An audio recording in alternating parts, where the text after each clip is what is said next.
Hola a todos, bienvenidos a otro caso misterioso. Hoy vamos a hablar sobre el caso de la secta Heaven's Gate y todo lo que sucedió, de la cual seguro que muchos ya habéis oído hablar. Heaven's Gate era una secta con fuertes creencias religiosas, pero también con algo de ciencia ficción, e inicialmente se les conocía como el culto OVNI.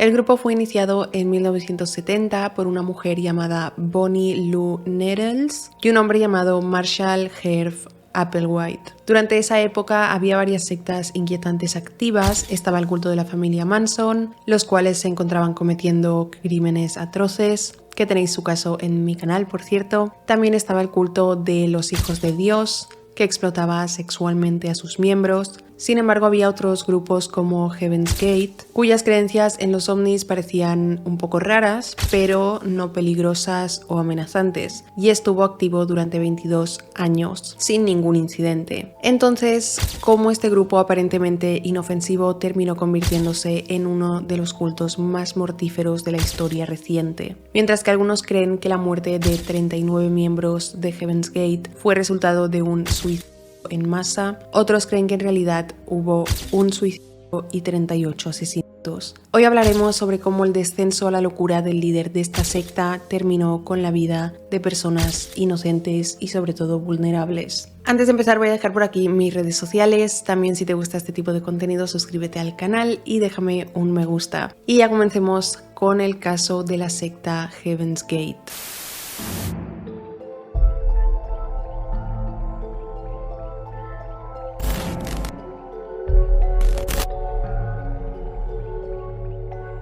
Marshall Herb Applewhite, mejor conocido como Herb, nació el 17 de mayo de 1931 en la ciudad de Spur, en Texas. Sus padres eran Louise y Marshall Herb Applewhite, y él era el tercero de 4 hermanos. La familia Applewhite era muy religiosa, dado que el padre era un ministro presbiteriano, y se mudaban mucho, principalmente por el área del sur de Texas, y ahí donde iban el padre de Herb habría una nueva iglesia. Normalmente ocurría cada 3 años, por lo que la familia se mudaba bastante. Según la mayoría, Herb y Louise eran unos excelentes padres, amables, muy dedicados a sus hijos, pero algunos miembros de la familia han dicho que a puertas cerradas, Herb, el padre, era en realidad muy autoritario y estricto, muy terco, y era especialmente duro con Herb, hijo. Se dice que lo presionaba mucho para que creciera, madurara rápido y siguiera sus pasos. Y Herb,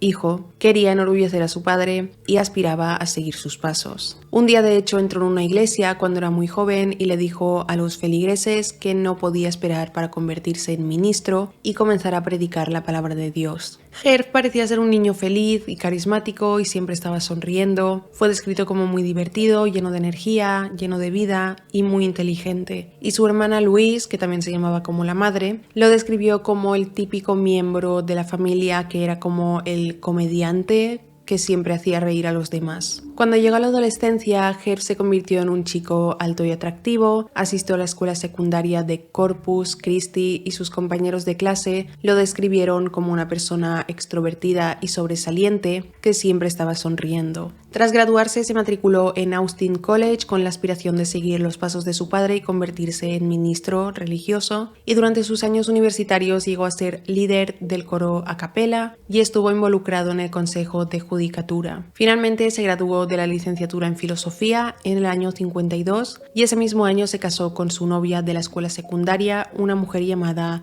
Anne Francis Pierce. Después de graduarse y de casarse, se matriculó en el Seminario Teológico de Virginia en Richmond, y su plan era estudiar en el seminario durante 3 años y luego, una vez completara sus estudios, sería nombrado ministro presbiteriano igual que su padre. Sin embargo, después de pasar un semestre en el seminario, Herb decidió que quería irse y quería seguir su verdadera vocación, que era la música. A Herb le encantaba cantar cualquier cosa, pero su género favorito era la ópera, y de hecho se le daba muy bien. Tras dejar el seminario, él y su esposa se mudaron a Gastonia, en Carolina del Norte, donde consiguió un trabajo como director de música en la primera iglesia presbiteriana. El matrimonio tenía muy buena vida, pero en 1954 Herb fue reclutado y destinado a Salzburgo, Austria, por un tiempo, y luego fue enviado de regreso a Estados Unidos, donde estuvo destinado a White Sands, Nuevo México. terminó convirtiéndose en sargento y luego en el 56 fue dado de baja con honores y tan pronto como salió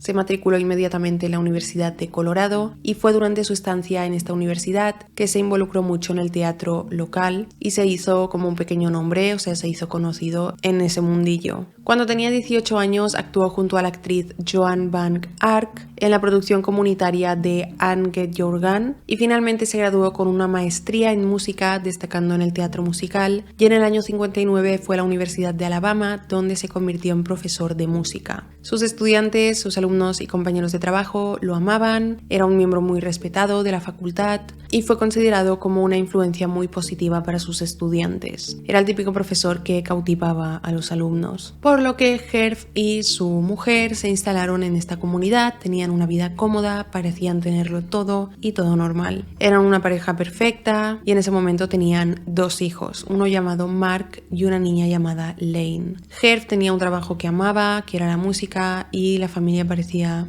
tener una vida perfecta. Pero entonces en el año 65, cuando Herb tenía 33 años, las cosas en su vida comenzaron a desmoronarse. Su esposa, Anne, lo dejó y regresó con sus padres, llevándose a sus 2 hijos con ella. Al principio la gente de la comunidad no tenía ni idea de lo que había pasado y fue un shock total para todos los que conocían a la familia, pero poco tiempo después los rumores comenzaron a circular y se supo que Herb estaba teniendo una aventura con un estudiante de posgrado, con un chico. Herb había estado viviendo una doble vida de alguna manera y cuando Anne se enteró, junto a sus 2 hijos se fueron. En el 68 Herb y Anne se divorciaron oficialmente. Herb había estado ocultando su sexualidad durante un tiempo y probablemente fue muy difícil para él, pues todo el mundo lo conocía por ser extrovertido, optimista, positivo, y probablemente estaba fingiendo, ya que no tenía la vida que quería. Estaba casado con una mujer, tenía 2 hijos, pero su realidad era otra porque a él le gustaban los hombres. Entonces fingir durante tanto tiempo algo que no eres y tener que llevar una vida que no es la que quieres llevar debe ser muy difícil. Él estaba intentando vivir esta vida de casarse con una mujer, crear una familia, tener hijos, porque lo educaron para pensar que esto era lo normal y que esta era la única forma de vivir para un hombre, religioso especialmente, pero finalmente él no pudo reprimir sus verdaderos sentimientos, su verdadera forma de ser.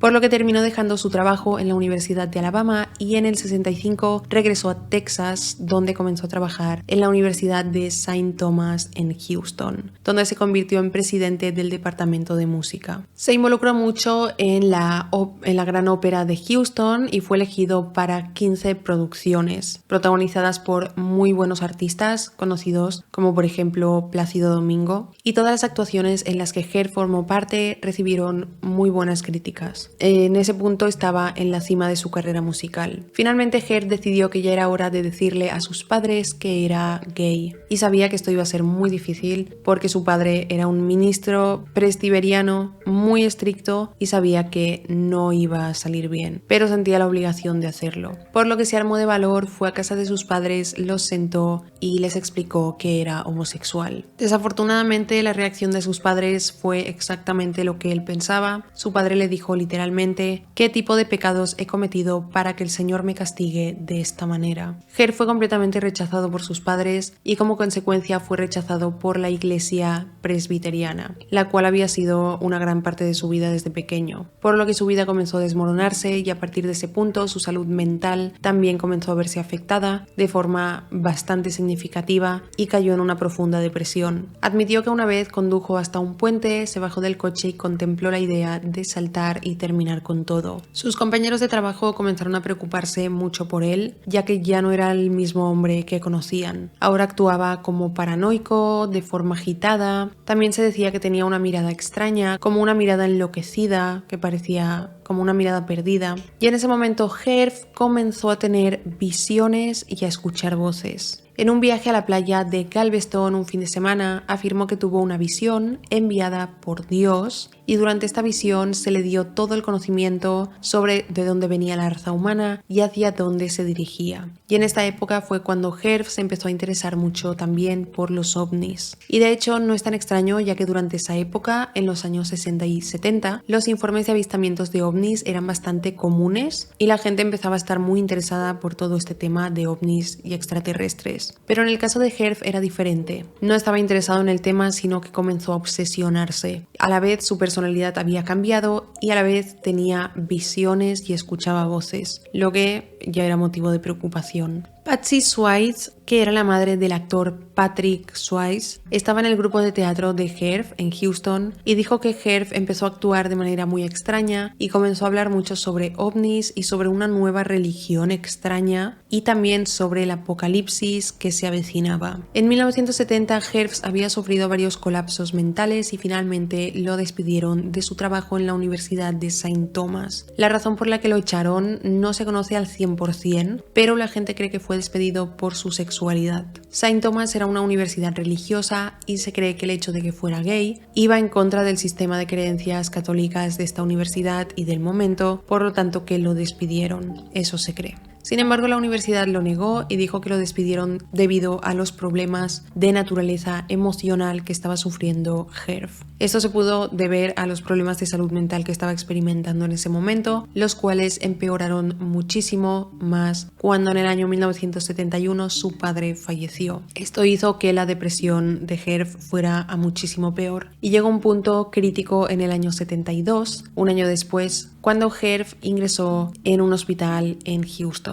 Ahora, lo que llevó a Herf a ser ingresado en el hospital no son del todo claras. Sin embargo, hay algunas versiones que dicen que Herf fue ingresado por su hermana Louise porque tenía serios problemas cardíacos y tuvo un colapso cardíaco casi fatal. Ella dijo que esta experiencia cercana a la muerte le causó daño cerebral permanente y cree que este daño cerebral fue lo que lo llevó a tener psicosis. Pero otros dicen que Herf en realidad ingresó a la sala psiquiátrica del hospital para recibir tratamiento por su sexualidad con la esperanza de curarse. Así que realmente no sabemos con certeza por qué fue ingresado en el hospital en ese momento. Durante su estadía en el hospital conoció a una enfermera de 44 años llamada Bonnie Lou Nettles. Y la vida de ella, de una enfermera con una vida normal, daría un giro muy extraño tras conocer a Herf. Bonnie Lou nació el 29 de agosto de 1927 en Houston, Texas. Era la menor de 4 hermanos y se crió en un hogar bautista bastante conservador. En 1948, Bonnie se graduó en el Hospital Herman como enfermera profesional y comenzó su carrera trabajando como enfermera.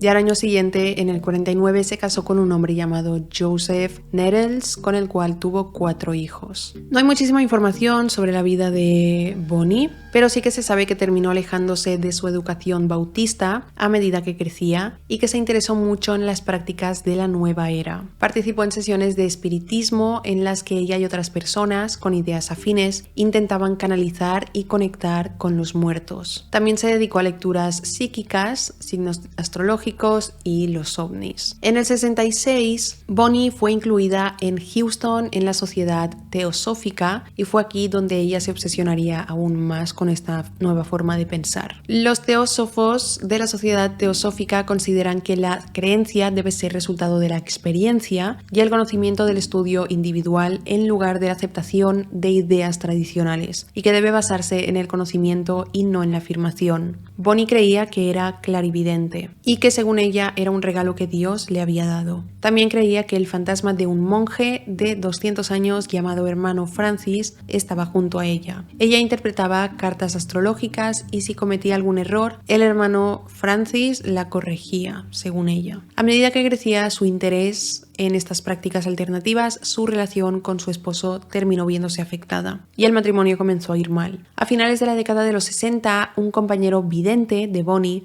le dijo que en el año 72 conocería a un hombre alto y delgado con piel clara y cabello rubio. Bonnie se aferró a esta profecía y fue en el 72 justo cuando Herf ingresó en el hospital donde ella trabajaba y se conocieron. Bonnie dijo que tan pronto como lo vio ese día supo que era él el de la profecía. Así que se acercó a Herf, quien obviamente se encontraba en un estado mental muy vulnerable y en un punto malo de su vida, por lo que cuando Bonnie se le acercó, él estaba muy susceptible a todo lo que ella le dijo. Bonnie se ofreció a darle una lectura y en la lectura le dijo que él era un profeta enviado por Dios y que debía ir en búsqueda de la guía a los humanos perdidos de la tierra, lejos del pecado y de regreso hacia el reino de los cielos. Herf fue muy abierto con esto que le dijo Bonnie y él realmente necesitaba algo a lo que aferrarse, un propósito. Herf había perdido su trabajo, su familia, su iglesia. Todos lo habían rechazado y estaba en un estado muy vulnerable, y esta era una nueva oportunidad para empezar de nuevo, para tener un propósito en su vida. Probablemente también era una manera para que él se sintiera mejor consigo mismo, ya que se había sentido un fracasado ante los ojos de su padre y demás personas que lo rechazaron. Así que a partir de ahí Bonnie y Herf se volvieron prácticamente inseparables, y Herf básicamente se fue a vivir a casa de Bonnie, donde todavía vivía el marido de Bonnie, Joseph.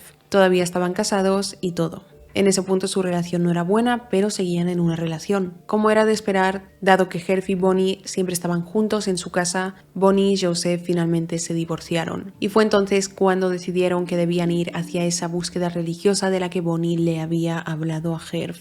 Herf decidió ir a casa de su hermana Louise en Dallas, Texas, para comunicarle que no volvería a verlo. Le explicó todo sobre sus nuevas creencias y Louise comenzó a preocuparse. Ella le empezó a suplicar que se quedara, diciéndole: "Este no es el verdadero tú", a lo que él respondió: "Simplemente tú no conoces a mi verdadero yo", y se fue. Bonnie renunció a su trabajo y a sus hijos, los cuales se fueron a vivir con Joseph, y Bonnie y Herf empezaron su viaje para descubrir exactamente qué debían hacer para pasar a la siguiente fase de esta búsqueda religiosa. Juntaron todo su dinero y abrieron lo que llamaron una librería metafísica, donde vendían libros sobre religión, filosofía y ocultismo, pero este negocio fracasó. También comenzaron luego un negocio llamado No Place, donde Bonnie y Herf daban clases de teosofía, pero este negocio también fracasó. En febrero del 72 los dos tenían muy poco dinero, se quedaban a dormir y vivir en campamentos y empezaron a robar comida en tiendas de alimentación.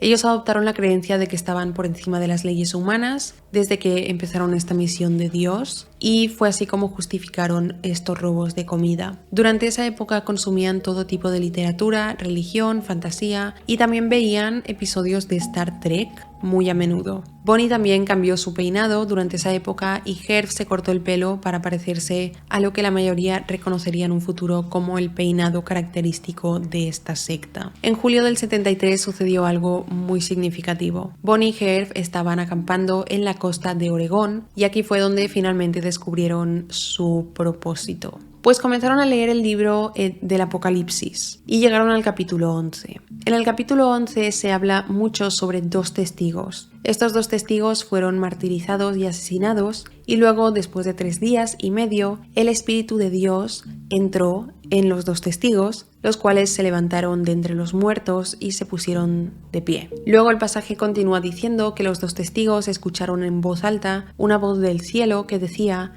"Venir aquí". Ellos subieron al cielo en una nube mientras sus enemigos los observaban. Y Bonnie y Herf tuvieron una epifanía. Ellos quedaron convencidos de que ellos eran estos dos testigos del libro del Apocalipsis, y que ellos también serían martirizados y luego se levantarían de nuevo, resucitarían y subirían al cielo con una nube, con la diferencia de que esta nube en realidad era un ovni, un objeto volador no identificado, porque cuando escribieron el libro del Apocalipsis no existía la palabra ovni, así que simplemente la llamaron nube. Esa fue la conclusión de Bonnie y Herf. Decidieron que solo sus seguidores más puros y leales se les permitiría trascender con ellos a lo que llamaron el siguiente nivel. El next level era un término que ellos usaban para el cielo. También llegaron a creer que podían ver a Dios con un telescopio muy poderoso. Ahora, esto es muy extraño que leyeran el libro y creyeran que ellos eran los dos testigos, y hay personas que creen que Bonnie y Herf consumieron ácido durante este viaje a Oregón, y esto es lo que causó su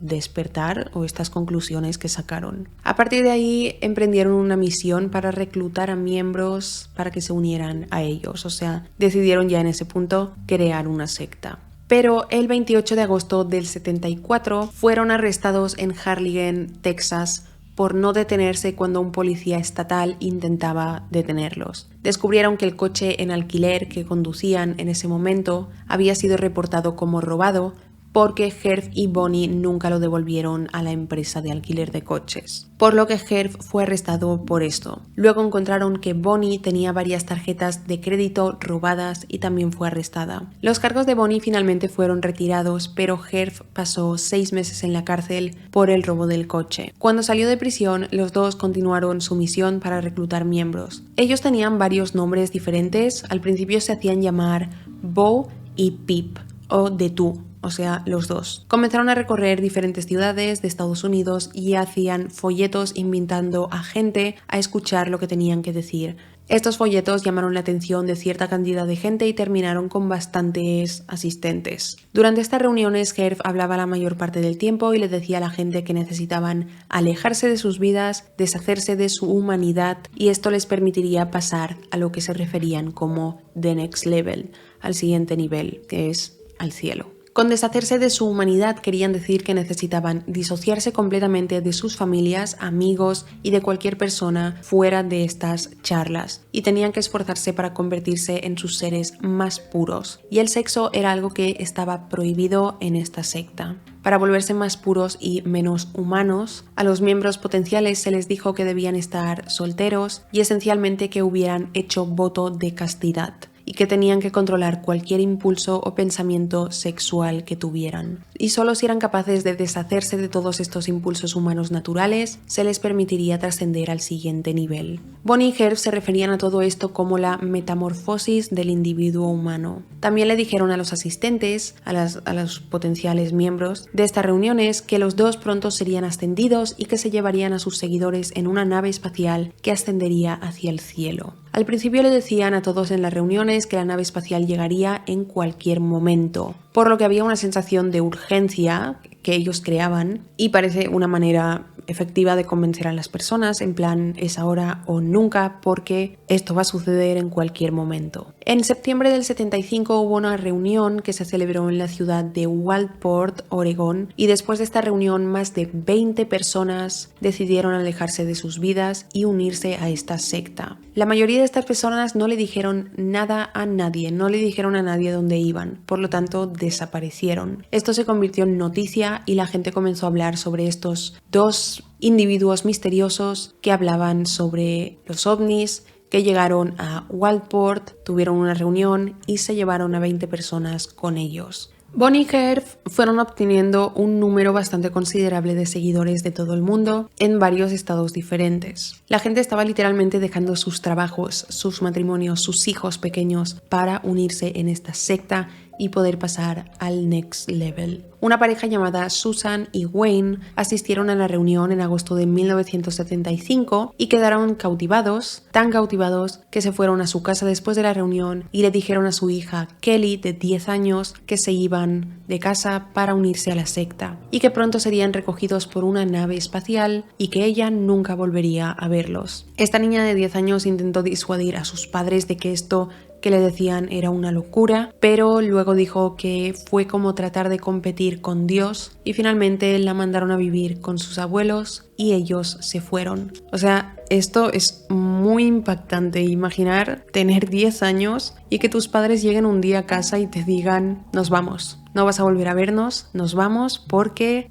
pronto va a venir una nave espacial que nos va a llevar al cielo. O sea, debió ser extremadamente traumático. Una vez que Bonnie y Herb adquirieron bastantes seguidores, comenzaron a enviar a algunos de sus nuevos miembros a celebrar estas reuniones, o sea, ya no eran ellos los que hacían las reuniones, sino sus miembros. En 1975 también hubo una reunión entre algunos de sus miembros en Arizona. Un sociólogo llamado Robert Balch casualmente estaba en esa área y mientras caminaba por Arizona vio uno de los carteles de Bonnie y Herb que anunciaban esta reunión. Robert ya sabía de estas dos personas ovni cuando se enteró en las noticias de las 20 personas desaparecidas en Oregón, así que decidió asistir a la reunión solo para ver qué estaba pasando, de qué se trataba todo esto, cómo dos personas hacían que tanta gente dejara sus vidas atrás, sus familias y se fueran con ellos. Entonces Robert fue a la reunión y cuando esta terminó, más de 9 personas decidieron unirse a la secta. Esto hizo que el interés de Robert aumentara, por lo que quería entrar de incógnito en la secta para ver de qué se trataba, infiltrarse. Así que cuando salió de esta reunión llamó a un amigo amigo suyo llamado David Taylor y le pidió que se uniera a la secta junto a él para investigar. David aceptó y fueron a hablar con los miembros de la secta para decirles que querían unirse. Los miembros le dijeron a Robert y a David que eran más que bienvenidos a unirse, pero que en ese momento ellos no sabían realmente hacia dónde tenían que dirigirse. Les dijeron que fueran a una ciudad en las afueras de Oakland y una vez allí fueran a las oficinas de correos y buscaran un libro de códigos postales y mirasen en la página 100. Allí encontrarían escrito a mano dónde debían dirigirse. Robert y David empacaron sus cosas y fueron hacia esta misión encubierta. Cuando llegaron a esta oficina de correos y fueron a la página 100 de este libro, vieron una nota escrita a mano que decía: encuéntranos en la cima del Monte Diablo. Así que ellos fueron a hacer autostop para llegar a este lugar. Esperaron allí por un rato y algunos miembros llegaron y los recogieron. Robert y David fueron separados el uno del otro y puestos en campos diferentes, y esto fue algo intencional porque, como he dicho, en las reuniones decían que nadie podía llegar a la secta junto a personas que ya conocían. Tenían que deshacerse de toda su vida anterior a unirse a esta secta. Entonces, cuando Robert y David llegaron, siendo ellos amigos, les dijeron: tenéis que separaros. Ellos terminaron pasando 3 meses encubiertos en la secta, cada uno en un lugar, y en diciembre del 75 cumplieron con la fecha límite que se habían puesto para irse, ya que quedaron con que solo pasarían 3 meses en la secta. Se fueron y se reencontraron en Montana, que es de donde ellos eran, y terminaron escribiendo una serie de artículos sobre la secta. Parte de estos artículos fueron publicados en Psychology Today. Una de las preguntas más importantes que la gente tenía sobre este grupo era cómo llevaban a la gente a la secta, es decir, cómo los introducían, si era mediante manipulación, abusos o de qué manera. David y Robert concluyeron que este grupo era algo inusual, ya que Herf y Bonnie, los líderes, no usaban ningún tipo de táctica de control típica, como se ve en la mayoría de los cultos, manipulación, persuasión. Más bien, en este grupo se trataba del libre albedrío, ya las personas Herf y Bonnie simplemente les explicaban los hechos y ellos podían decidir si se unían o no. Es decir, eran libres de unirse y de irse en cualquier momento que quisieran. No es como la mayoría de las sectas que entras y no te puedes ir, si te vas las cosas se ponen feas, sino que aquí eras libre de irte cuando quisieras. Tampoco había una estructura o una jerarquía en la secta en ese momento. Todos vivían de manera nómada y se movían de un campamento a otro todos juntos. En un punto había más de 200 personas viviendo en estos campamentos como secta. Siempre había una reunión por la mañana y otra por la tarde todos los días. En estas reuniones a los miembros se les daba un diapasón y se les decía que sintonizaran sus mentes con la frecuencia de la nota La, que está a 440 hercios. Pero ningún miembro sabía qué hacer con estos diapasones y algunos de ellos se los ponían en la cabeza sin saber qué hacer y otros simplemente tarareaban la melodía porque no sabían lo que estaban haciendo. Y Bonnie y Herf estaban como: no sabemos qué hacer con esto. En un punto esta historia salió a la luz en USA Today. Terminaron descubriendo quiénes eran las dos personas misteriosas ovni y se revelaron sus nombres reales, Herf y Bonnie, en las noticias. Los medios comenzaron a tratar de asociar su culto con la familia Manson y escribieron historias acusándolos de ser responsables de mutilaciones de ganado y todo tipo de cosas. En poco tiempo, casi todos los medios de comunicación estaban publicando historia tras historia sobre este nuevo culto, y al salir en los medios y que estos hablaran mal sobre ellos, dejaron de asistir tantas personas a las reuniones que daban para traer a miembros, y muchos de los miembros que ya estaban dentro de la secta decidieron irse. Entonces Bonnie y Herf pensaron que este debía ser el martirio del que hablaba el libro del Apocalipsis, que no se trataba de un asesinato físico, sino que en realidad se trataba de un asesinato simbólico cometido por los medios de comunicación. El grupo después de esto comenzó a ocultarse y permanecieron recluidos durante años. Continuaron moviéndose por todas partes, principalmente quedándose en campamentos, y finalmente el grupo se redujo a aproximadamente 40 miembros. Muchos se fueron. Bonnie y Herf parecían estar de acuerdo con que las personas se fueran cuando quisieran, porque ellos pensaban que si estas personas no estaban involucradas al 100%, no debían estar ahí. Querían que las personas que estaban en la secta estuvieran 100% comprometidas. No querían cantidad, sino calidad. El grupo estaba formado en su mayoría por personas bien educadas y de familias de clase media alta, y había un gran rango de edad. El miembro más joven tenía 16 años y el miembro más mayor tenía 70 años. En el grupo había una ex reina de belleza y personalidad de televisión llamada Joyce Scala, y antes de unirse a la secta estaba casada con un oficial de la Marina y tenía hijas gemelas. Ella asistió solo a una de las reuniones y terminó abandonando a su vida, a su familia, a sus hijas para unirse a la secta, todo en un periodo de 48 horas. Otra miembro, llamada Margaret Field, fue una de las mejores estudiantes de su clase y tenía una maestría en informática. Se unió al grupo después de que su matrimonio se desmoronase. Otro miembro, llamado John Cratch, tuvo mucho éxito en el sector inmobiliario. Aparentemente estaba felizmente casado, tenía 6 hijos y un día su esposa regresó a casa de natación y ella y sus hijos encontraron una carta de John explicando que se iba porque se había unido a la secta. Él escribió instrucciones para que ella accediera a sus cuentas bancarias y la carta fue descrita como totalmente carente de emociones. Había otro miembro que se llamaba Sawyer que se unió al culto en Waldport, Oregón, en los años 70, cuando empezaron ahí las reuniones. Se convertiría en uno de los miembros más prominentes de este grupo. Sawyer es bastante importante en este caso, es una de las razones por las que hay tanta información sobre los detalles. También había una pareja joven llamada Frank Lyford y Erika Ernst, que se unieron a la secta junto al primo de Frank llamado David Binsindran. David provenía de una familia bastante acomodada. Su padre era el presidente de la compañía telefónica del sur de Nueva Inglaterra y entró voluntariamente a la secta alejándose de su cómoda vida. Ni siquiera le dijo a sus padres que se iba, simplemente desapareció, como muchísimos más miembros. Su padre tenía vínculos con el FBI y durante los siguientes años viajó por todo el país con el FBI buscándolo. Frank y Erika se unieron al grupo sabiendo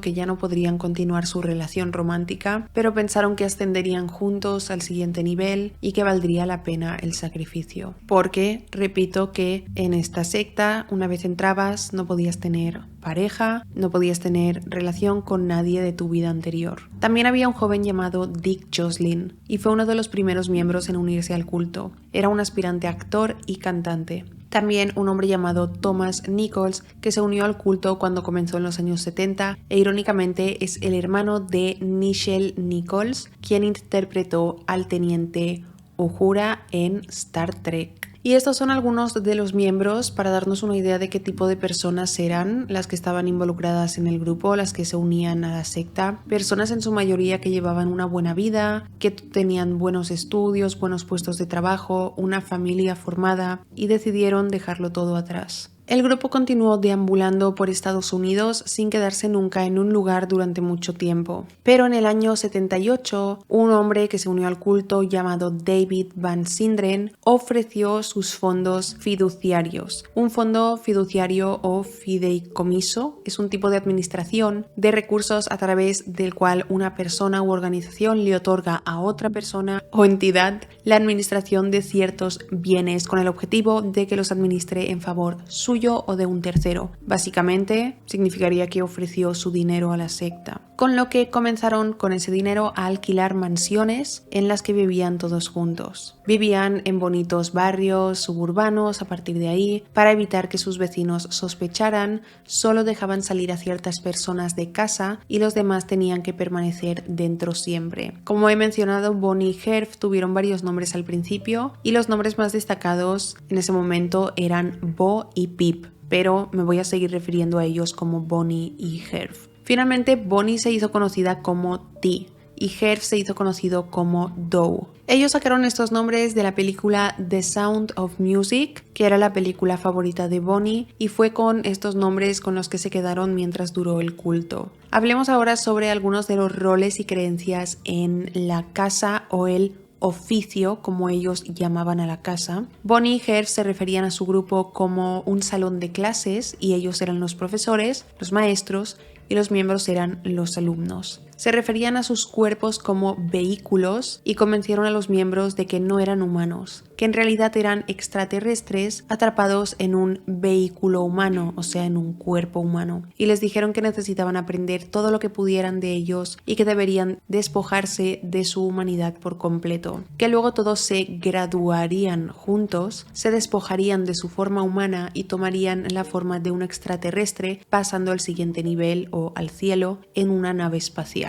O sea, esa era su creencia y lo que expresaban a los miembros, que tenían que dejar a un lado toda la naturaleza humana, que en realidad no eran humanos, sino que vivían en un vehículo y que en realidad eran extraterrestres y una nave espacial los llevaría al siguiente nivel, que era el cielo. Bonnie y Herb separaban a cualquiera que entrara al grupo con algún amigo, pareja, padre, madre, y esto lo hicieron para que fuera más fácil deshacerse de sus apegos anteriores al culto. También cada miembro tenía lo que llamaban un check partner, y cada check partner fue elegido por Bonnie y Herb, es decir, un compañero de control. Debía estar con el otro a cada momento, vigilándolo. A veces iban al baño y los check partner debían permanecer a su lado para asegurarse de que todos seguían las reglas. Vaya que básicamente cada miembro tenía un vigilante. Bonnie y Herb les dijeron a los miembros que literalmente cada cosa que hacían era una prueba y debían esforzarse por ser perfectos. También inventaron nuevas terminologías para que usaran los miembros, para que usaran en la secta. Por ejemplo, se referían a la casa como craft o al cielo como next level. Los sujetadores los llamaban tirachinas, llamaban a los dormitorios cámaras de óxido, el cuarto de lavado lo llamaban laboratorio de fibra, etc. Inventaron su propio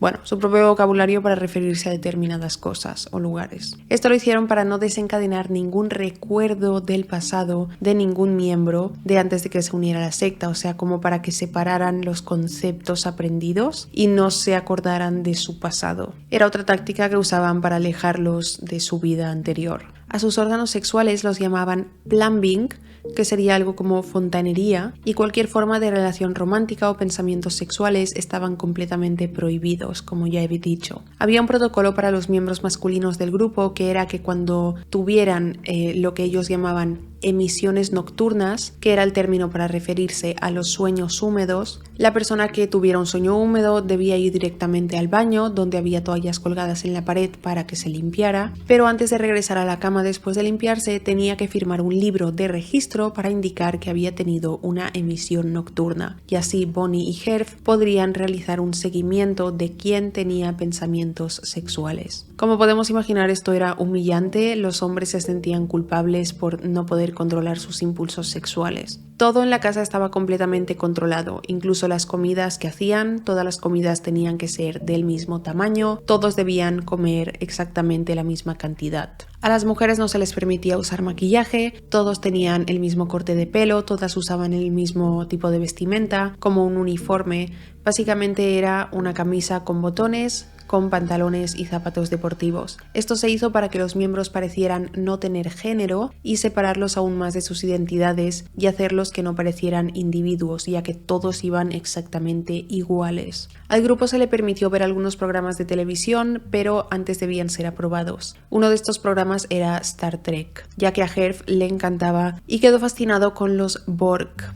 Los Borg eran villanos en la serie y se decía que eran organismos cibernéticos vinculados en una misma colmena. Y esta forma de existir era exactamente lo que Bonnie y Herb querían en su culto con sus miembros: cero individualidad y una manera de pensar única y uniforme, una colmena. Por otra parte, la única repercusión que tenían los miembros si no seguían las reglas es que Bonnie y Herb, al miembro que no siguiera las reglas, le decían que se fuera. Esto me parecía bien destacarlo porque a pesar de, obviamente, esta secta no está bien porque es una secta, pues sí que es algo inusual. Algunas cosas de esta secta eran algo inusuales, ya que en la mayoría de sectas la persona que rompe alguna regla, que no sigue las reglas estrictamente, es abusada o cosas así. Ellos simplemente le decían: tienes que irte. Hasta donde sabemos, nunca hubo ningún tipo de abuso físico dentro del culto y la gente podía irse en cualquier momento. De hecho, algunos miembros permanecieron estuvieron algunos años dentro del culto, pero luego decidían regresar a su casa con sus familias, luego volvían nuevamente al culto donde eran bienvenidos con los brazos abiertos. Hubo momentos en los que miembros decidieron dejar al grupo y Herf les decía está bien, no hay resentimiento ni rencor, e incluso les daba dinero para su billete de autobús de vuelta a casa. En 1977 el culto Heaven's Gate vivían de una forma monástica, eran esencialmente monjes. Eran célibes y su único propósito era lograr un estado superior para alcanzar el cielo. Los miembros debían actuar como si fueran robots y todo el grupo como que parecían muy inocentes, siempre estaban sonriendo en las fotos o vídeos, se les ve así.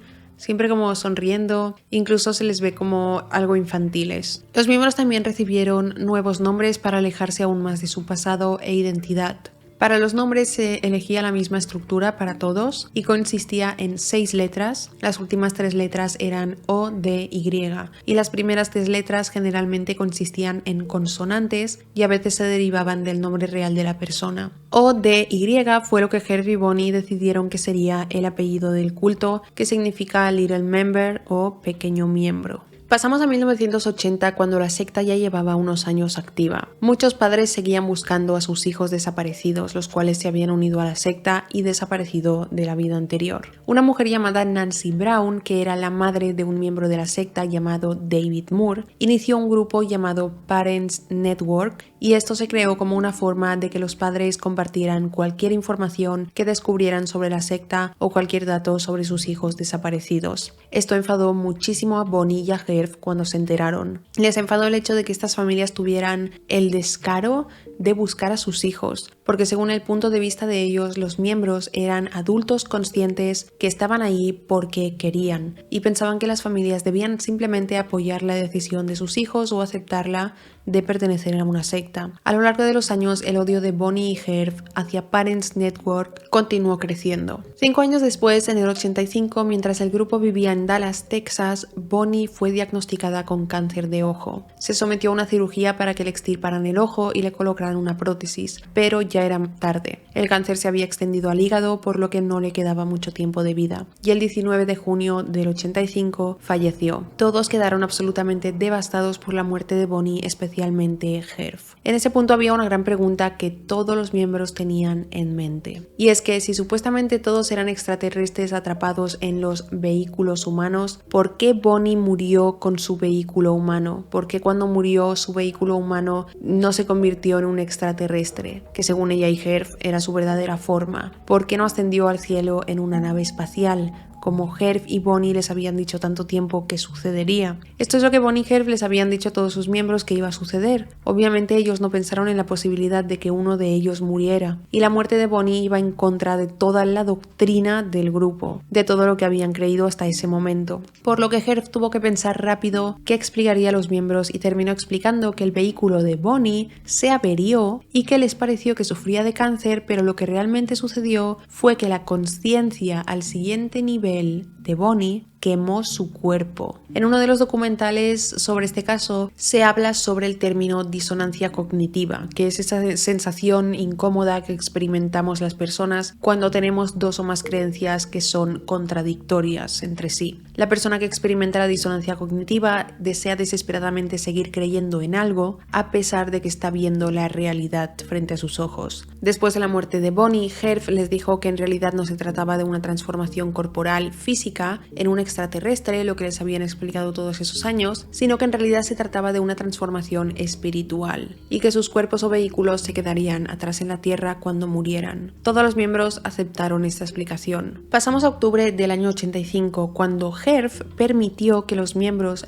regresaran a sus casas para visitar a sus familias. No se sabe realmente por qué hizo esto, tal vez estaba tratando de quitarse de encima al grupo de Parents Networks, pero sea cual sea la razón, todos los miembros se dirigieron a sus casas, a diferentes partes del país, para visitar a sus familias. Mientras estaban en el aeropuerto, Erika y Frank, la joven pareja que se había unido junto al primo de Frank, David, de los que he hablado antes, viajaban a Calgary para visitar a sus familias. Y mientras estaban en el aeropuerto, estaban sentados uno al lado del otro, en un banco, y Frank dijo que sentía una necesidad abrumadora de abrazar a Erika. Así que le dijo a Erika que le había pedido permiso a Herb para abrazarla y que él le había dicho que sí. Por lo que Erika y Frank se abrazaron y esa fue la primera vez que se abrazaron en 10 años. No solo que se abrazaron, sino que se tocaron. Ellos son la pareja que he dicho antes que aceptaron el sacrificio de ya no ser pareja para poder pertenecer al grupo. Frank también dijo que si Erika hubiera querido dejar el grupo, él se habría ido con ella y podrían haber comenzado una nueva vida. Pero lamentablemente esto no sucedió. Frank dejó la secta, no en ese punto del que estamos hablando, pero al final la abandonó. Sin embargo, Erika se quedó hasta el final. Volviendo a lo que estaba contando, todos los miembros se fueron a sus casas. Imagínate a las familias que de repente aparezca en casa su familiar que lleva tantos años desaparecido en una secta. Muchos de ellos ni siquiera sabían si estaban vivos o muertos sus familiares. Todas las familias estuvieron súper felices de tener a su familiar de regreso a casa y muchas familias intentaron hacer que sus familiares no regresaran a la secta, le rogaron y suplicaron que se quedaran en casa, pero al final de todos, un solo miembro se acabó quedando con su familia. El resto regresó a la secta. Volviendo a la muerte de Bonnie, ella siempre había sido la verdadera líder. Herb siempre la buscaba cuando necesitaba consejo o apoyo y ahora que murió ya no tenía ese apoyo. Entonces Herb comenzó a ser más controlador. Le dijo a todos los miembros que él era Jesucristo y que Bonnie había sido Dios, o sea, el Padre. Un día Herb ordenó a todo el grupo que se casaran con él. Hicieron una ceremonia donde Herb se sentó en medio de una habitación y los miembros uno por uno iban pasando, se acercaban a él. Él les ponía un anillo dorado en su dedo y les daba un beso en la frente. Y de esa manera, según ellos, ya estaban casados. Se cree que Herb había prohibido la sexualidad en la secta por su propia sexualidad, porque era homosexual, y como que se sentía autodespreciado, sentía como desprecio hacia sí mismo. Uno de los miembros, llamado Dick Joslin, que ya he nombrado antes, llevaba en la secta desde el inicio y también era gay, y fue uno de los ayudantes más cercanos de Herb. Un día Herb llamó a Dick y le dijo: "No creo que pueda ser mi ayudante por mucho más tiempo porque parece que mi vehículo de repente se ve atraído por el tuyo". En una ocasión Herb tuvo una emisión nocturna, o sea, un sueño húmedo. Le contó al grupo que había tenido esa emisión nocturna y les dijo frustrado que se sentía mal por eso y que quería poder controlar esos impulsos sexuales y deshacerse de ellos. Y fue entonces cuando uno de los miembros más entusiastas del grupo, llamado Stephen MacArthur, o Sarodi como era conocido en la secta, sugirió que los hombres debían ser castrados. Dijo que esto reduciría en gran medida los impulsos sexuales que algunos de los miembros experimentaban y Herb estuvo de acuerdo, pensó que esa podía ser la solución. Así que Herb decidió que eso harían, que se lo ofrecería a todos los miembros hombres del grupo. Él no obligaría a nadie a ser castrado, se les dio la opción a elegir, les comentó, y quien quisiera podía hacerlo. Dado que algunos decidieron seguir adelante con esto que propuso Herb, ahora quedaba solo encontrar quién realizaría la cirugía, porque ellos no querían ir a un hospital, ni con ningún profesional,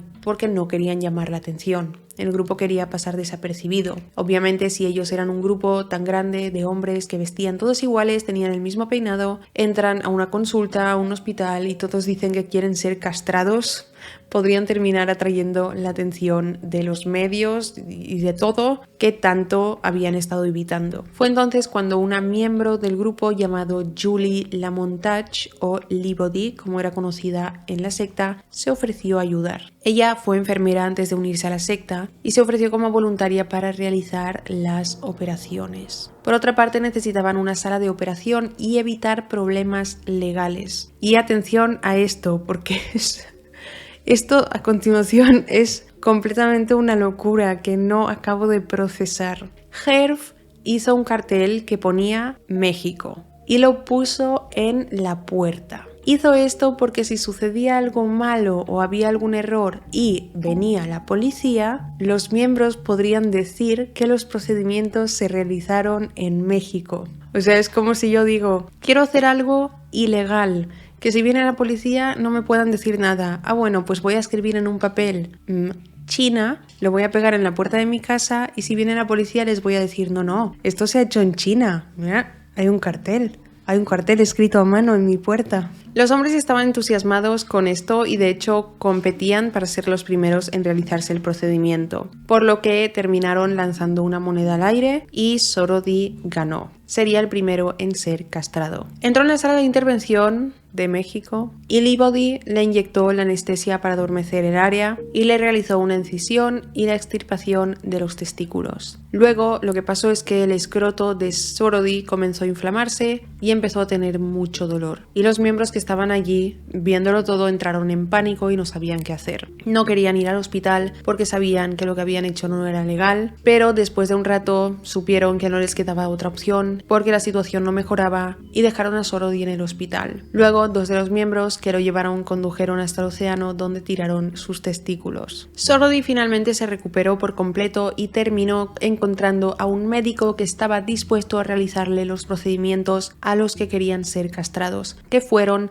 7 hombres, incluido Herf. Pero por otra parte, algunos de los miembros decidieron irse de la secta, abandonarla una vez sucedieron estos temas de las castraciones. Simplemente comenzaron a sentir que todo era muy extraño, ya que la situación estaba como un poco fuera de lugar. Y entre estas personas que se fueron estaban Susan y Wayne, el matrimonio que abandonó a su hija Kelly de 10 años. Cuando regresaron a casa, su hija Kelly había crecido mucho, habían pasado muchos años. Y Kelly ha sido entrevistada en varias ocasiones y ha dicho que a pesar de estar feliz cada vez que sus padres volvían a casa, nunca pudo disfrutar porque siempre tenía ese miedo de que volvieran a irse. Y desafortunadamente tenía razón, porque entre los años 1975 que se unieron hasta 1997, los padres de Kelly entraron y salieron de la secta en 3 ocasiones. O sea, imaginar a esta chica, a esta niña que era al principio, ver cómo sus padres se van, la abandonan básicamente, vuelven, se vuelven a ir, vuelven, se vuelven a ir, y ella darse cuenta de que no era motivo suficiente para que sus padres se quedaran en casa. Saltamos a principios de los años 90. El culto llevaba activo más de 15 años en ese punto. En esa época hubo mucha histeria colectiva porque se acercaba el año 2000. Y se decía que el año 2000 sería el fin del mundo. Si alguien vivió el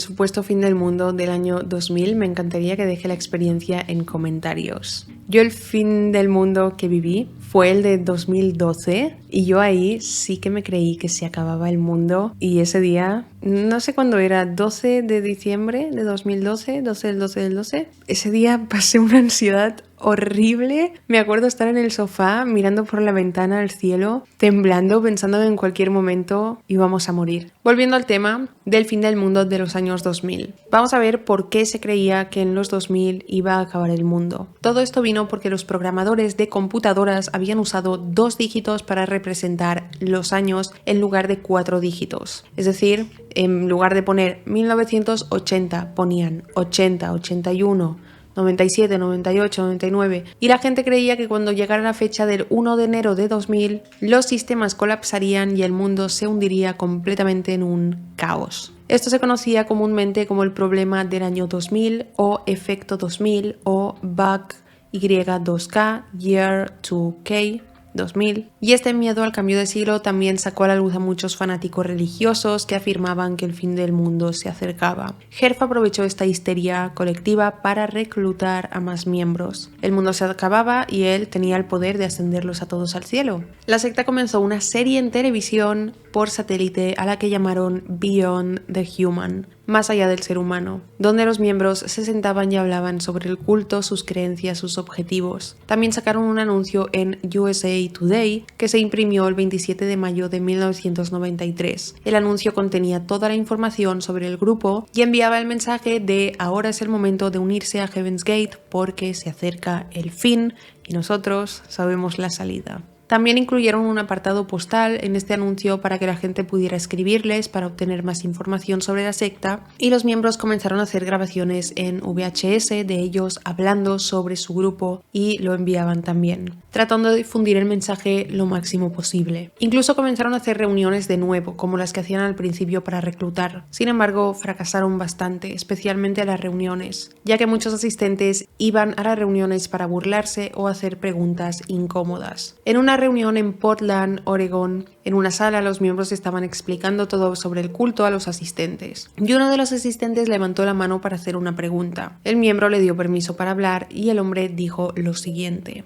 «Oh sí, esta no es la primera vez que su secta visita Portland, Oregón. Dos personas que se hacen llamar Bo y Pi vinieron aquí en los 70 para reclutar a personas para llevarlas al cielo en una nave espacial. ¿Eso alguna vez ha ocurrido? Literalmente les estaba llamando fraudes y lo único que los miembros pudieron responder fue que no había ocurrido. La gente también los criticaba por alejarse de sus familias e hijos y en general fue un fracaso. Mucha gente se dio cuenta de que eran una secta. Algunas de las personas más expertas en informática del grupo lanzaron un sitio web, heavensgate.com, donde subían contenido sobre el grupo. Herf también subió lo que era esencialmente un manifiesto donde afirmaba ser Jesucristo y le decía a la gente que el mundo estaba llegando a su fin. También habló sobre los ovnis y cómo convertirse en extraterrestres y todas las creencias fundamentales de la secta. Este manifiesto fue recibido con mucha crueldad y hubo mucho acoso cibernético por parte de la gente. Toda esta negatividad fue muy chocante para Herf y sintió que el mundo desperdiciaba su oportunidad de unirse a Heaven's Gate para ascender al siguiente nivel. Fue entonces cuando empezaron a hablar y a buscar una vía de escape,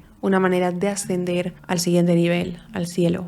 En 1993 ocurrió una de las peores tragedias de un culto en la historia de Estados Unidos, y fue el enfrentamiento entre el líder de los Davidianos, David Koresh, y los federales en Waco, Texas. El enfrentamiento comenzó el 28 de febrero de 1993 hasta el 19 de abril de 1993, y el mundo estaba viendo cómo esto sucedía, incluidos Heaven's Gate. Jeff vio esto desde el punto de vista de un líder de una secta, por lo que simpatizó con David Koresh. Entonces Herf, al ver estos enfrentamientos, pensó que el gobierno lanzaría un ataque contra ellos también en algún momento, y pensó que podría ser algo bueno, ya que en ese punto estaban buscando la manera de ascender. Por lo que entonces Herf preguntó a todos en el culto si estarían de acuerdo en comprar armas y aprender a usarlas. Y eso de alguna manera daría la idea de que el culto era peligroso o violento, lo que atraería a los agentes federales hacia ellos. Pero los miembros del grupo en su mayoría llegaron a la conclusión de que no era buena idea, porque no era garantía de que todos morirían, sino que algunos de ellos morirían, otros resultarían gravemente heridos y quedarían atrapados aquí en la Tierra, otros ascenderían, mientras los demás, que todo el grupo no podría irse juntos. Así que esa idea fue descartada. Después de un montón de ideas, la única opción que Herf pensó que sería eficaz era el suicidio. Así que convocó a todos los miembros del grupo y les preguntó si estaban de acuerdo con quitarse la vida como plan. La mayoría de personas estuvieron de acuerdo, pero hubo 5 personas que no querían seguir adelante y se fueron. Una de estas personas que terminaron yéndose fue Sawyer, el cual había estado en la secta desde los años 70. Sawyer ha hecho varias entrevistas y ha dicho que no se fue debido al plan de suicidio, sino que en realidad abandonó la secta porque no podía dejar sus pensamientos sexuales. Dijo que había estado viendo en secreto cosas provocativas en televisión, como vídeos musicales en la MTV, y esto hizo que él sintiera que estaba fallando y que no podía evitarlo por mucho que lo intentara, así que terminó dejando el grupo en septiembre de 1994. Ahora, a finales del 96, otro evento significativo estaba sucediendo y desafortunadamente esto llevaría a los miembros de Heaven's Gate a su final, a que finalmente tomaran la decisión de irse. Este evento significativo fue el cometa Hale-Bopp. Este cometa recibió el nombre de las 2 personas distintas que lo descubrieron a través de un telescopio el 23 de julio de 1995. A mediados del 96 el cometa ya era visible a simple vista, lo que se convirtió en un gran problema en todo el mundo, y dado que ya existía internet se compartía mucha información y noticias sobre el cometa, lo que finalmente llevó a muchísima desinformación. Por internet circulaba que había un objeto masivo no identificado detrás del cometa Hale-Bopp y que este objeto era 4 veces el tamaño del planeta Tierra, o sea, imaginar la histeria. Para los miembros de Heaven's Gate, esta era la señal que habían estado esperando. Ellos pensaban que este objeto masivo era Pip Bonnie, a bordo de la nave espacial que venía a buscarlos para llevarlos al siguiente nivel. Esto fue lo que les dio el empujón que necesitaban para seguir adelante con el suicidio.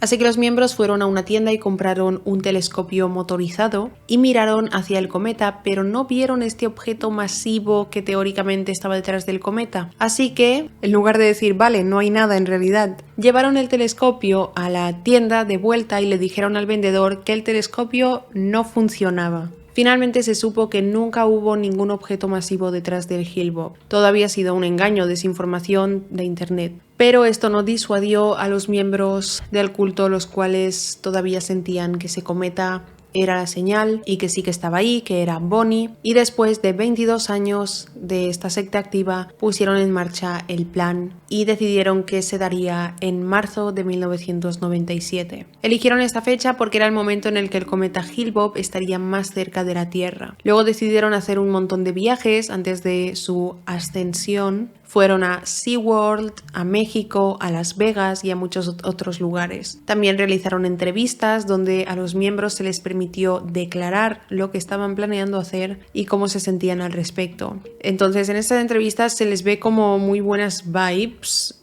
todos sonriendo y haciendo bromas y transmitiendo el mensaje de que nadie debería estar triste por la decisión que están a punto de tomar. Y luego hicieron una última actualización en su sitio web, el cual, por cierto, a día de hoy sigue operativo. Entonces hicieron esta publicación con una animación de alerta roja que decía lo siguiente: si Hale-Bopp tiene un compañero o no, o sea el cometa, es irrelevante desde nuestra perspectiva. Sin embargo, su llegada es gozosamente muy significativa para nosotros a las puertas del cielo. La alegría es que nuestro miembro mayor, en el nivel evolutivo superior al humano, el reino de los cielos, nos ha dejado claro que el enfoque de Hale-Bopp es el marcador que hemos estado esperando, el momento de la llegada de la nave espacial del nivel superior al humano para llevarnos a casa, a su mundo en los cielos literales. Nuestros 22 años de clases aquí en el planeta Tierra finalmente están llegando a su fin, la graduación del nivel evolutivo humano. Estamos felizmente preparados para dejar este mundo e ir con la tripulación de Pip,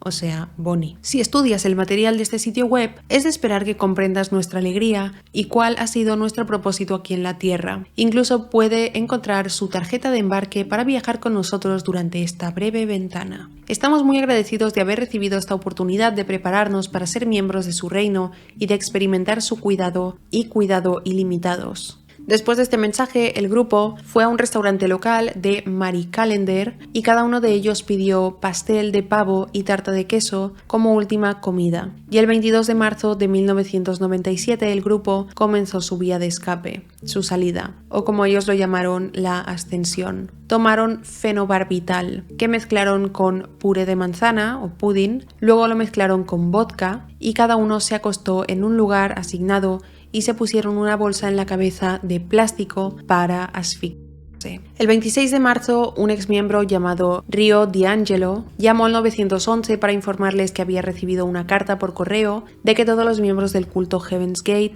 se habían quitado la vida.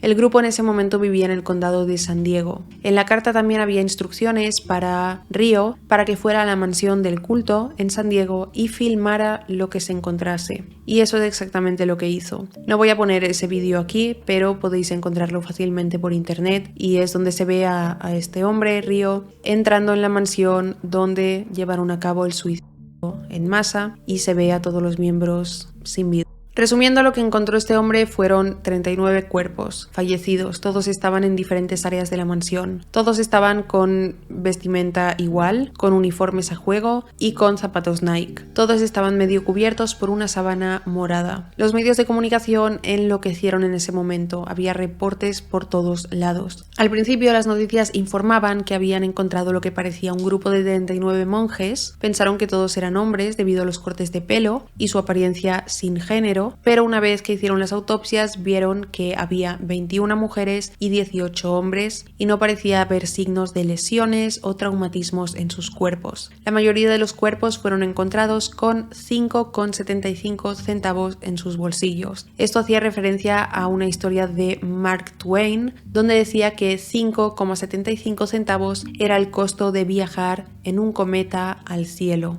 La mayoría de ellos también fueron encontrados con sus anillos de boda de oro, los que Herf les puso cuando se casaron, y las autopsias revelaron que todas las personas habían muerto en diferentes momentos y lograron descubrir así que los suicidios se realizaron en grupos, en 3 grupos. El primer grupo tomó las pastillas mezcladas con el vodka y se acostaron en sus respectivos lugares, poniéndose las bolsas en la cabeza, y una vez estaban muertos, el segundo grupo les retiraba la bolsa de las cabezas, los limpiaban para que se vieran presentables y luego cubrían su cabeza y torso con esta sábana morada. Luego el segundo grupo hizo lo mismo con la ayuda del tercer grupo, y el tercer grupo se ayudó entre sí, y de hecho 2 de los miembros del tercer grupo fueron encontrados con las bolsas en la cabeza, indicando que probablemente fueron los últimos en morir. Todo esto sucedió en un transcurso de unos días y pareció que lo hicieron de una manera muy tranquila y meticulosa. Se cree que Herb estaba en el segundo grupo y su cuerpo fue encontrado solo en la cama del dormitorio principal. A medida que cada uno de los cuerpos fue identificado lentamente, las familias iban siendo notificadas y fue obviamente una experiencia horrible para las familias, que tanto habían estado buscando a sus familiares que se habían unido a esta secta y finalmente ser informados de que se habían ido, se habían quitado la vida en masa. Los medios de comunicación, por otro lado, se burlaron de toda esta situación. My children rejoice, the hour of transformation is close at hand. Todos los exmiembros que se habían ido de Heaven's Gate antes de que se realizara el suicidio quedaron obviamente en shock, y de hecho algunos de ellos terminaron quitándose la vida después de la noticia. Un hombre llamado Jimmy Simpson se unió a Heaven's Gate en el 93, pero se fue antes de las 39 muertes y terminó suicidándose poco después de que se supo la noticia. Y si recordamos a Susan y Wayne Koch, la pareja de la niña de 10 años, Wayne en cierto punto decidió dejar la secta, pero Susan se quedó y ella fue una de estas 39 personas. Una vez se supo la noticia de los suicidios, Wayne Koch y otro exmiembro llamado Chuck Humphrey se reunieron e hicieron su propio vídeo de salida o ascensión e intentaron quitarse la también. Wayne terminó falleciendo ese día, pero se encontró a Chuck casi sin vida y lo llevaron inmediatamente a un hospital donde lograron salvarlo. Sin embargo, en febrero del año 98 hizo otro intento y esta vez consiguió quitarse la vida. Es importante señalar que estos exintegrantes no se quitaron la vida porque estuvieran enfadados o algo así con las 39 muertes, sino que se quitaron la vida para alcanzar al resto del grupo. Creían plenamente, aunque se hubieran ido de la secta, que Herb y todos los demás miembros ahora estaban en la nave espacial de camino al siguiente nivel, y llegaron a la conclusión de que debían dejar este mundo y unirse a ellos, alcanzarlo rápido. En 1998, en Montana, hubo una reunión de Heaven's Gate llena de exmiembros. Algunos de ellos todavía creían plenamente que las enseñanzas de Herb y Bonnie eran ciertas. Otros creían que les habían lavado el cerebro. Pero aún así, todos en la reunión se llevaron bien, y luego la hija de Bonnie, llamada Terry Nettles, se presentó en la reunión. Ella inocentemente trajo un montón de cartas que su madre le había escrito durante todo el tiempo que estuvo en la secta. Y cuando se leyeron las cartas, los exmiembros se enfadaron muchísimo, ya que Bonnie junto a Herb les habían dicho que debían renunciar a sus familias, cortar cualquier contacto con sus familias. Sin embargo, Bonnie estuvo en contacto siempre con su hija. Los exmiembros quedaron muy enfadados y confundidos, y para muchos fue un golpe de realidad al fin para darse cuenta, después de tantos años, de que habían sido engañados, de que les habían lavado el cerebro. Y hasta aquí, esto es todo sobre el caso de Heaven's Gate. Me parece un caso muy intenso, terrible. Seguramente este vídeo ha sido muy largo y me encantaría saber si conocíais toda la historia. Estoy segura de que casi todo el mundo había escuchado Heaven's Gate. Yo también siempre había escuchado la secta Heaven's Gate, la conocía, pero no conocía a profundidad toda esta historia, todos estos hechos. También dejadme en comentarios si queréis que hablemos sobre la otra secta que he comentado antes. Y bueno, no olvidéis dejar en comentarios qué opináis, dejar un me gusta si os ha parecido interesante e informativo este vídeo, suscribiros al canal. Gracias por ver mi vídeo y nos vemos en el próximo. ¡Chao!